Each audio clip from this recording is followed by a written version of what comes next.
Fala aí, galera histórica, tudo bem com vocês? Eu me chamo Rodrigo Bastos, sou professor de História e hoje iremos comentar um assunto bem polêmico nos dias de hoje, que é a vacina. Afinal, o que foi a revolta da vacina? Mas antes de qualquer coisa, roda a vinheta que a gente já vai conversar.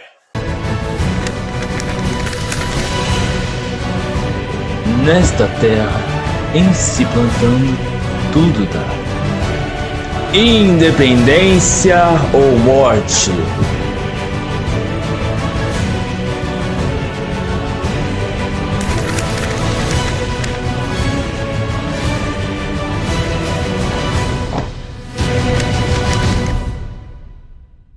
Mas antes de a gente começar a conversar, pessoal, já vai deixando o seu like aqui, já vai fidelizando a sua inscrição se você caiu de paraquedas aqui no canal, se é a primeira vez de vocês. Seja muito bem-vindo aqui na nossa família do Historiando com Rodrigo Bastos.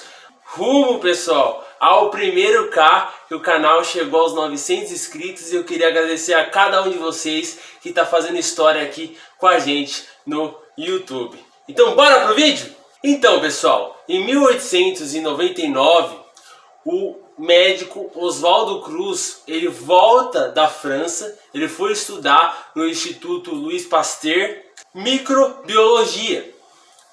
E quando ele volta com um objetivo em mente na cabeça dele: exterminar todas as doenças que matavam a população brasileira naquela época. Assolava a população brasileira. Se vocês não assistiram o meu último vídeo, tá aqui no card da descrição aqui em cima, pessoal. Em algum lugar vai aparecer aqui o card de descrição sobre epidemias no Brasil. Assiste esse vídeo, aí depois vocês vêm pra cá que vocês vão ter uma bagagem para esse conteúdo que a gente vai conversar. Ele, com esse objetivo, ele decide estudar um pouco mais as doenças que estavam assolando aqui à época. E a primeira delas foi a peste bubônica, pessoal. E sim, tivemos a peste bubônica aqui no Brasil, não foi só na Europa, no Oriente Médio. Teve aqui uma época de surto de peste bubônica devido dos navios que vinham lá da Itália, que vinham ali na China, nos Estados Unidos, vinham para os nossos portos e começou a trazer ratos, muito ratos. E também o saneamento básico do país não era dos melhores, existiam muitos cortiços, a população era pobre e por causa disso a higiene era muito baixa. E começou a proliferar ratos no país. Então, a primeira iniciativa que o Oswaldo Cruz pensa em se tomar é incentivar a caça ao rato, pessoal. Então ele começa a pagar aqueles que matassem ratos, comprovassem que tinha matado o rato, ou aqueles que capturassem o rato e levassem para locais onde os médicos pudessem estudar o rato para tentar desenvolver algum remédio, alguma vacina para a peste bubônica. Então eles pagavam R$100 para aqueles que trouxessem o rato.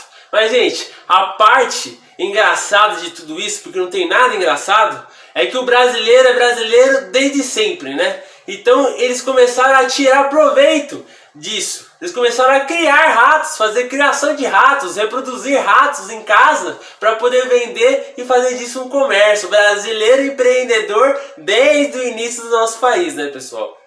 E com isso, com essas iniciativas, também junto com o presidente Rodrigues Alves, ele começou a tomar medidas de higiene, de saneamento básico. O Rodrigues Alves começa a expulsar as pessoas desses cortiços. É um lado negativo de tudo isso, de derrubar esses cortiços e mandar eles para os interiores. Alguns vão para os sertões, outros vão para perto de ferrovias e outros vão para morros. Então aqueles morros que a gente conhece hoje, das comunidades do Rio de Janeiro, ali o Morro do Macaco, que a gente ouve falar, começa a se desenvolver nessa época, por causa que as pessoas não tinham mais onde morar. E ali eles começam a abrir avenidas, eles começam a estudar a saúde urbana, né? A medicina urbana. Então eles abrem para o ar poder circular, para que não houvesse proliferação, aglomeração que nem tinha no cortiço. era uma das medidas de saneamento básico. E com o tempo, ele consegue com eficiência, né, dizimar a peste bubônica no país, diminui muito. Ele foi muito criticado, o Oswaldo Cruz, pela medida, né, que ele toma da caça ao rato. Começa a vir charges, tem até musiquinha, pessoal. Eu vou colocar aqui para vocês ouvir a musiquinha da época. Por essas ruas, vou comprando rato.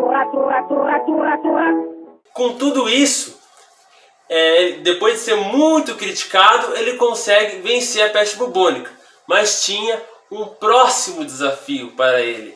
Era a febre amarela, que era uma epidemia que assolava o país desde 1850, na época do imperador. Tanto que o Dom Pedro II, na época, ele pede para Luiz Pasteur em carta para tentar resolver esse caso da febre amarela. Ele sai até do Palácio de São Cristóvão, que era onde ele morava, e vai para Petrópolis ficar um tempo com medo de morrer com febre amarela. Então já era uma epidemia muito conhecida no país, e as pessoas acreditavam que era na água que se transmitia, que era na terra. E gente, para vocês terem ideia, essa coisa da febre amarela ficou tão grande que a economia começou a ficar péssima. Começou a cair a economia do país, porque nenhum navio queria vir ao Porto de Santos ou ao Porto do Rio de Janeiro desembarcar, por causa que existe um navio chamado Lombardia, que veio da Itália para cá, e a tripulação inteira do navio morreu de febre amarela quando chegou ao Brasil. Então nenhum navio queria parar aqui o Brasil mais. Então a economia começou a cair, e ele tinha que fazer alguma coisa, o Oswaldo Cruz. Então ele começou a estudar a doença, para ver se batia com isso, se era realmente a transmissão em água, né, a água pútrida, se era a terra, o que ele podia fazer. Então ele viu que estudar no Brasil não ia resolver.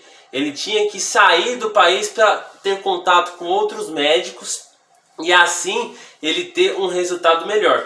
Então ele decide viajar a Cuba. Foi muito criticado na época por isso, de ele sair no país nessa época que a epidemia da febre amarela estava em alta no país, pessoas morrendo o tempo todo.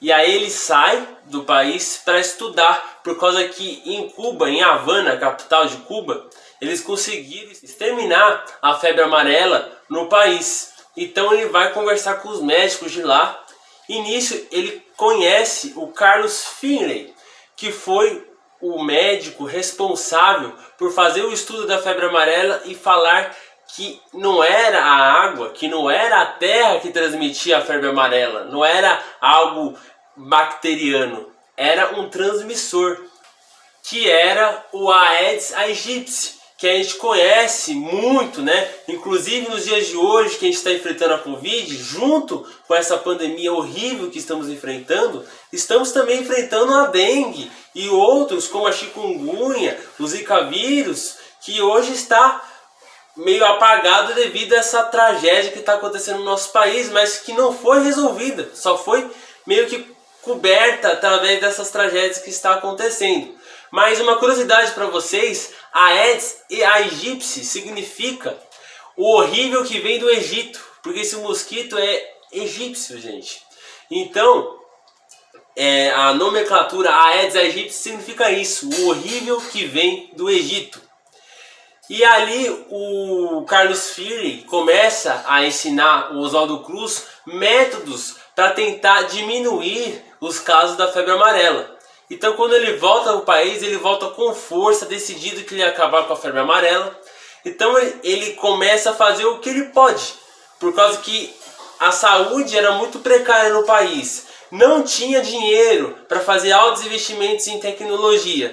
Então ele começa a pegar várias carroças, médicos em carroças, e invadir as casas com borrifadores para borrifar veneno para matar o Aedes aegypti.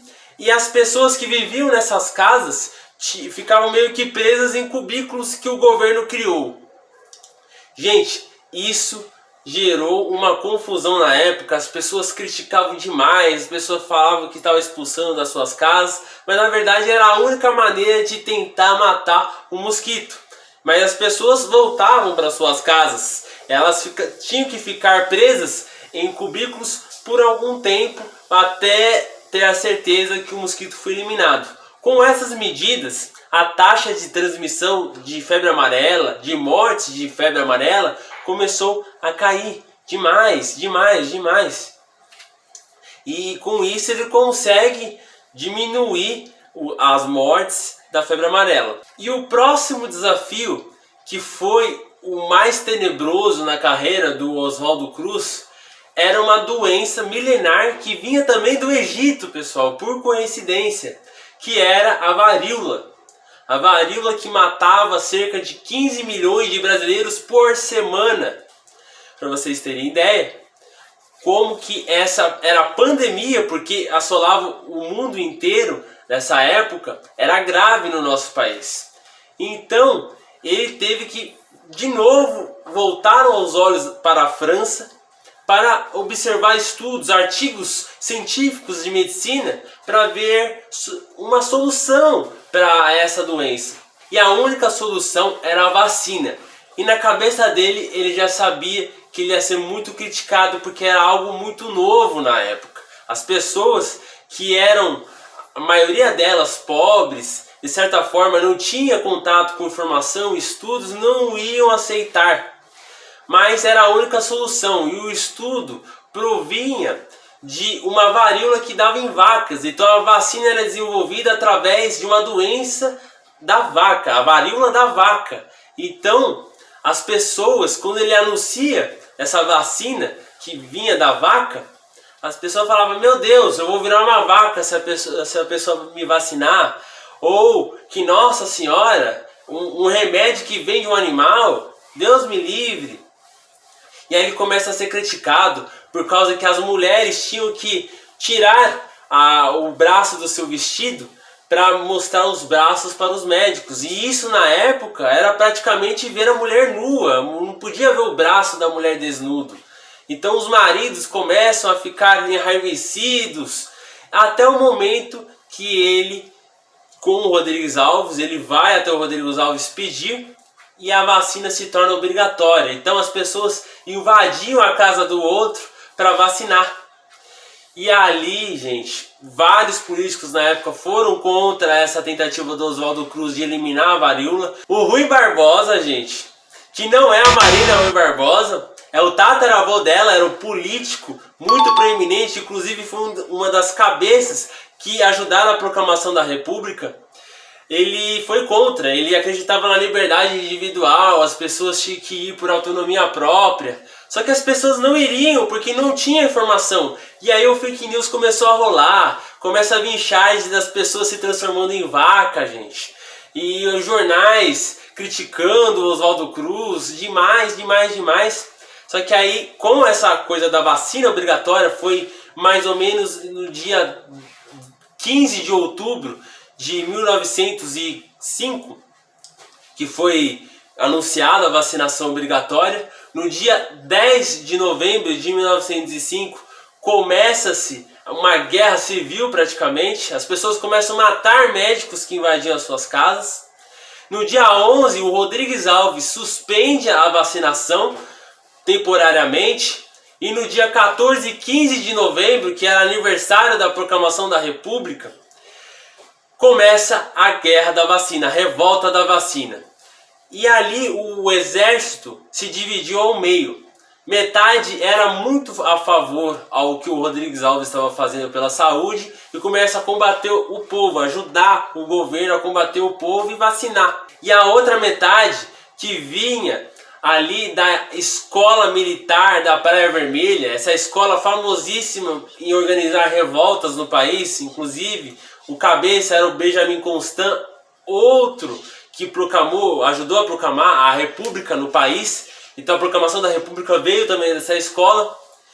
Ele organiza um ataque massivo ao presidente da República da época, o Rodrigues Alves, tentando tirar ele do poder.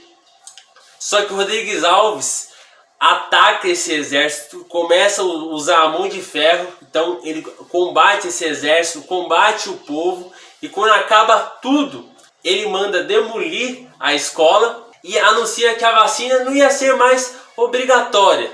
Só que se a pessoa quisesse casar, se a pessoa quisesse ter uma casa própria, se a pessoa quisesse estudar, ela teria que comprovar que foi vacinada pela varíola. Então não era obrigatória, mas se você quisesse fazer qualquer outra coisa na sua vida, você teria que ser vacinado. E ali as pessoas começam a criar autonomia de ir vacinar por conta própria. É importante salientar que o presidente Rodrigues Alves apoiou tanto o Oswaldo Cruz devido que na família dele, a primeira filha dele, morreu de febre amarela.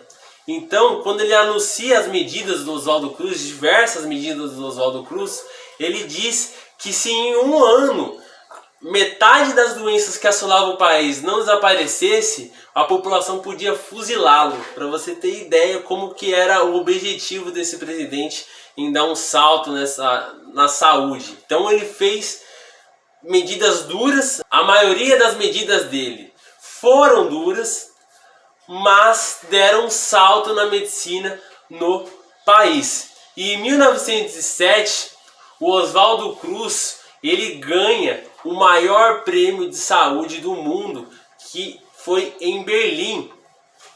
Era o Congresso de Higiene e Demografia. E ali ele recebe o prêmio de maior médico. Então a gente teve esse médico a favor do nosso país, na frente da nossa saúde.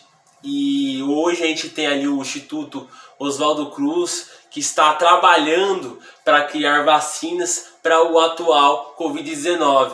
Então esse assunto que estamos conversando é muito importante para o Enem, para vestibulares, USP, o Enem, que eu, como eu disse para vocês, cai demais essas informações, e também para atualidades, é muito atual. Vocês entendem hoje o nome desse instituto, que era o Instituto Oswaldo Cruz. Então, pessoal, se vocês gostaram do vídeo, deixa o seu like para eu entender que esse tipo de conteúdo que é o que vocês gostam. Se inscreve no canal para participar dessa família e não perder nenhum conhecimento que é passado aqui. Me segue no Instagram, Historiador Bastos, o link está aqui na descrição. E o que eu posso falar para vocês, gente, é paciência nessa pandemia, que uma hora vai passar. E o canal Historiando com Rodrigo Bastos está com vocês. Um grande abraço, fiquem em paz e se superem sempre. Estamos juntos. Até a próxima.